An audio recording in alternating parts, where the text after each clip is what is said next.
L'info sur AL24 News, bienvenue.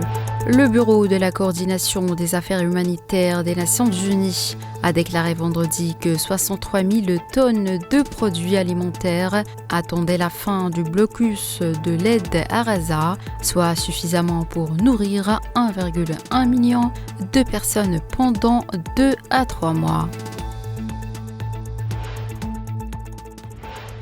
La rapporteuse spéciale de l'ONU sur la torture et autres peines ou traitements cruels, Alice Jill Edward, a appelé à accélérer les enquêtes sur la mort de prisonniers palestiniens dans les centres de détention sionistes. Le Premier ministre britannique Keir Starmer a déclaré ce samedi lors d'une réunion virtuelle d'environ 25 dirigeants mondiaux qu'ils devaient être prêts à défendre eux-mêmes tout accord de paix avec l'Ukraine, les exhortant à maintenir la pression sur la Russie. L'administration Trump envisage d'imposer de vastes restrictions de voyage aux citoyens de dizaines de pays dans le cadre d'une nouvelle interdiction. Selon une note interne vue par Reuters, le président américain a publié le 20 janvier passé un décret exigeant un contrôle de sécurité plus strict de tout étranger cherchant à entrer aux États-Unis afin de détecter toute menace à la sécurité nationale. Le président américain Donald Trump a exhorté vendredi son homologue russe Vladimir Poutine à épargner les troupes ukrainiennes que la Russie chasse de sa région de Koursk.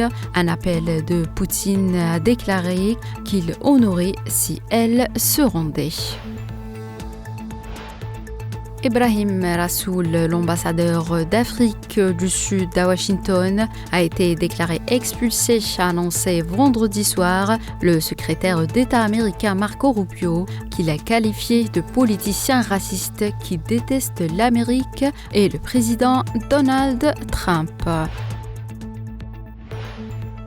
De hauts diplomates iraniens, russes et chinois se sont réunis à Pékin vendredi pour discuter de la question nucléaire iranienne, a rapporté la chaîne de télévision publique chinoise CCTV. Et enfin, le Mexique a annoncé vendredi avoir saisi 42 kg de fentanyl dans une ville frontalière avec les États-Unis au nord-est du pays, dans le cadre d'une vaste opération anti-drogue. Cette dernière fait partie des engagements pris par le Mexique pour que le président américain Donald Trump suspende sa menace d'imposer des droits de douane de 25% sur les importations mexicaines. C'est la fin de cette édition. Merci de l'avoir suivi.